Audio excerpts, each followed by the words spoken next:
On the evening of May 3, 2007, in the peaceful holiday town of Praia da Luz in southern Portugal, something happened that would capture the attention of the entire world.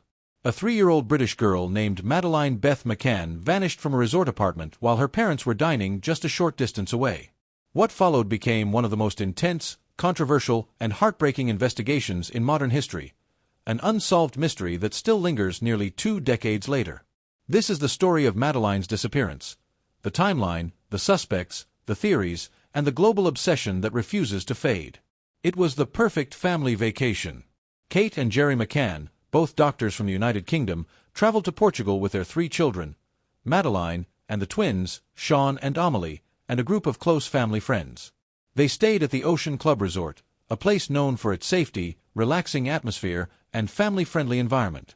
The adults had a routine. Every evening, they would put the children to bed, then go to a nearby tapas restaurant inside the resort. The distance between the apartment and the restaurant was about 55 meters, close enough to feel safe, but far enough to be out of sight. Throughout the meal, the adults took turns checking on the children. It was a system they believed was secure.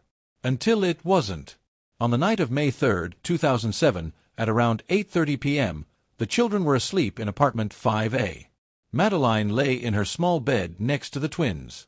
The night was calm, silent, and uneventful. At 9:05 p.m., Gerry McCann checked the room and saw everything normal. Madeleine was there. The twins were peacefully sleeping. At 9:30, another family friend checked and noticed the door was slightly more open than before. And at 10 p.m., when Kate went in for another check, everything changed. She pushed the door open, the curtains blew in the wind, and Madeleine's bed was empty.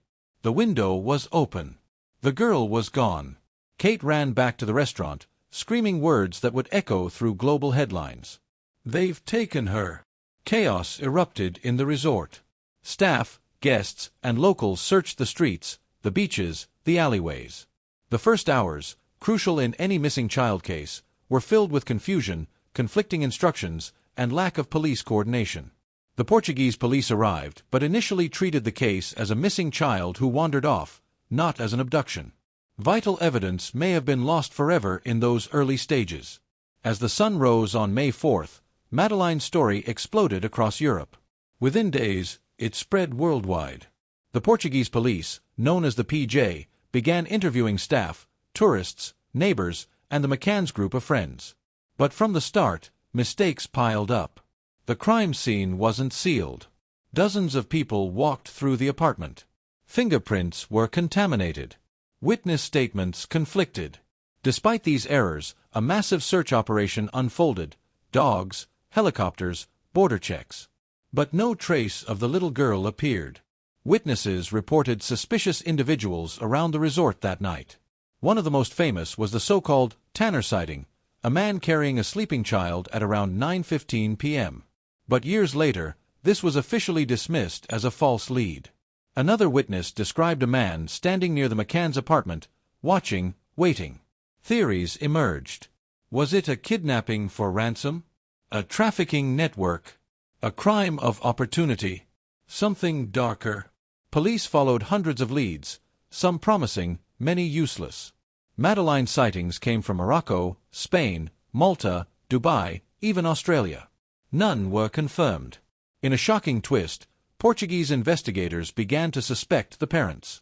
Why? Because there was no sign of forced entry. The tapas group gave conflicting accounts. A theory formed that Madeleine may have died accidentally.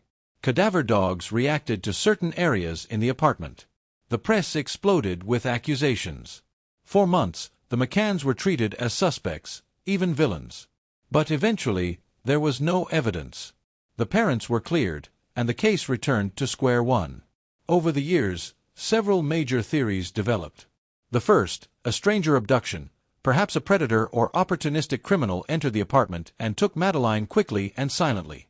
The second, a planned kidnapping, where someone watched the family's routine and used the 30-minute window to snatch her.